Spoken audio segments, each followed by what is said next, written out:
Assalamualaikum warahmatullahi wabarakatuh teman-teman semuanya. Waalaikumsalam warahmatullahi wabarakatuh. Hari ini dengan aku Rania Nabila Zahra Dan aku Firly Sandrina. Ini kita akan memulai podcast tentang judi online.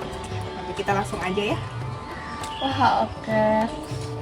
Kali ini kita ngebahas yang bener-bener lagi happening banget gak sih, tentang duit, tapi duitnya duit haram. Bener banget nih, coba deh jujur-jujuran.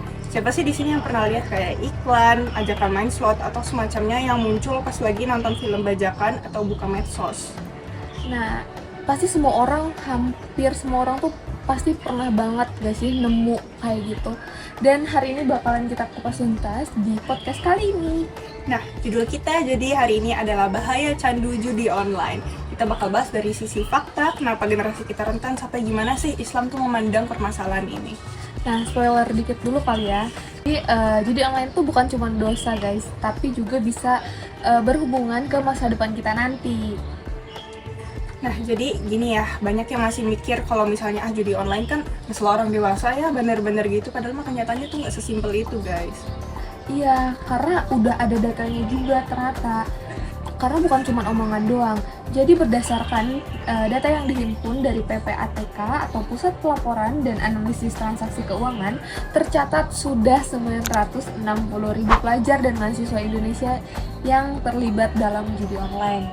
960.000 tuh banyak banget ya, hampir 1 juta orang loh. Dan itu tuh cuma kelompok pelajar mahasiswa aja loh. Iya, dan yang lebih merindingnya lagi, total pemain judi online di Indonesia itu sekitar 60%-nya itu dari generasi milenial dan juga generasi Z, generasi kita loh. Jadi ini tuh bukan masalah orang dewasa aja ya guys, tapi juga masalah yang sangat dekat dengan kita. Belum lagi soal uangnya. Dan data terbaru juga sudah menunjukkan kalau perputaran transaksi judi di Indonesia itu diperkirakan sudah tembus sebanyak 200 triliun. Bayangin, uang itu bisa kita pakai buat hal-hal produktif atau positif lainnya, tapi malah jadiin judi online. Dan kalau kita lihat itu dari tren terkininya ya, populasi pemain judi online di Indonesia itu tuh terus naik. Tahun ini aja udah disebut kalau mencapai sekitar 9,7 juta orang lebih, dengan kenaikan yang cukup signifikan di kalangan kita. Nah, ini juga relevan kenapa kampanye-kampanye sosial tentang bahaya judol itu digencarkan, termasuk adanya juga dari kampanye pemerintah yang lewat Satgas Pemberantasan Judi Online. Jadi sebelum kita lanjut, intinya ini tuh bukan masalah sepele ya, tetapi juga darurat nasional yang justru ke circle mahasiswa kayak kita. Oke. Nah, sekarang pertanyaannya, kenapa sih generasi kita nih gampang banget kejebak? Menurut aku sendiri ya, ada beberapa faktor sih. Yang pertama itu akses yang super gampang. Dulu judi itu tuh identik sama tampak fisik gitu, seperti meja kartu, bisa sembunyi-sembunyi. Nah kalau sekarang kita tinggal buka HP, daftar pakai akun pribadi, deposit dari mulai 10.000 juga udah bisa. Oh, pantesan banyak banget iklannya tuh nyempil di mana-mana, terutama di akun-akun atau platform-platform seperti Facebook, Instagram, atau media sosial lainnya tuh kayak banyak banget gitu ya. Apalagi kalau kalian yang suka nonton film bajakan, di situ pasti banyak banget iklan judi online. Nah kedua itu ada di faktor psikologisnya, itu kuat banget, dimana judi online itu didesain biar bikin ada istilahnya tuh near miss. Itu loh, itu adalah perasaan hampir menang gitu yang dirasakan oleh penggunanya. Nah itu juga yang bikin otak kita mengeluarkan dopamine, terus jadi penasaran dikit lagi nih, coba sekali lagi pasti bisa gitu. Oh, itu tuh dirancang supaya jadi adiktif ya. Betul. Kitanya ke judi online-nya. Mirip kayak kinerja otak kita, kayak kalau misalnya kita mau main game atau scrolling sosial media itu pasti kayak ngelop, jadi kebiasaan nantinya. Ketiga itu juga ada dari faktor ekonomi ya dan gaya hidup. Banyak banget mahasiswa tuh yang sekarang butuh duit cepat untuk bayar kos, main sama teman, atau kebutuhan kampus lainnya. Terus ketemu janji manis deh, kayak dengan modal dikit aja tuh udah bisa kaya gitu dari judi online itu. Padahal kan itu cuma jebakan ya yang bikin bandar jadi betul untung, banget. bukan malah pemainnya loh padahal. Dan yang terakhir itu ada namanya faktor lingkungan sosial. Kalau circle pertemanan udah mulai normalize judi online, pasti kita akan kebawa, karena kayak ada pemikiran cuma iseng aja kok, jadi lama-lama kita akan kehasut juga gitu. Iya sih, ternyata bukan moral dari individu doang ya Betul. ternyata, tapi juga soal sistem merancang untuk bikin kita kecanduan. Nah Oke, sekarang kita masuk ke bagian yang menurut aku paling penting juga kali ya, yaitu gimana sih sebenarnya Islam dalam memandang permasalahan judi online tersebut. Nah, jadi dalam Islam itu judi itu disebut dengan istilah masyar dan bukan hal yang abu-abu posisinya di dalam Al-Quran, tapi juga ini sudah dilarang oleh Al-Quran. Coba dong, boleh kali jelasin dalilnya gimana?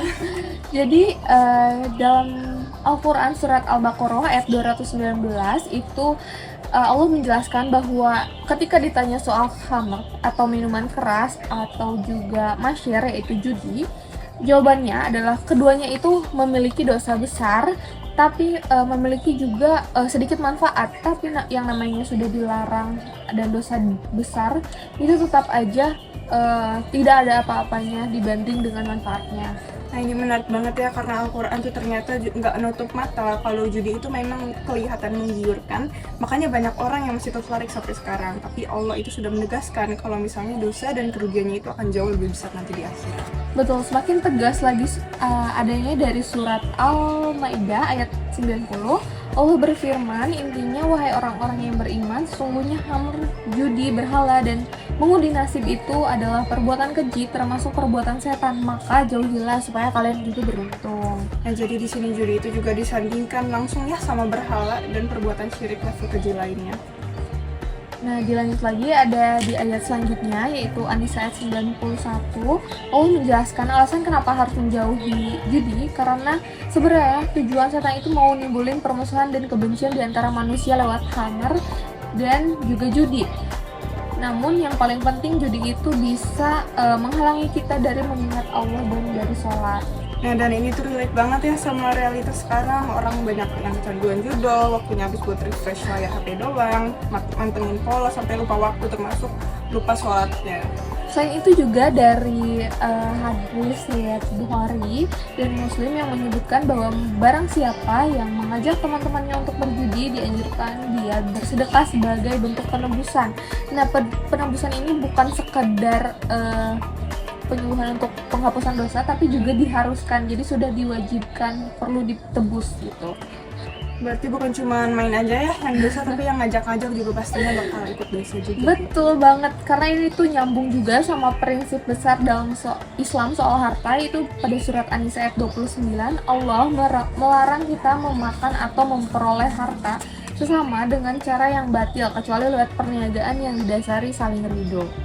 Nah, jadi judi online ini tuh juga jelas bukan perniagaan yang sehat ya, karena dari awal peluangnya udah didesain berat sebelah hanya untuk menguntungkan bandar doang, bukan transaksi yang adil dan saling ridho. Betul, makanya dalam kacamata Islam tuh harta hasil judi itu seharusnya harta yang gak berkah. Bahkan dalam beberapa riwayat dijelaskan itu Allah itu maha baik, hanya menerima yang baik-baik, termasuk soal rezeki dan juga konsumsi yang digunakan. Jadi clear ya, dari sisi dalil Al-Quran sampai hadis sampai prinsip muamalah itu semuanya sepakat kalau judi itu haram, merusak dan menjauhkan kita dari Allah.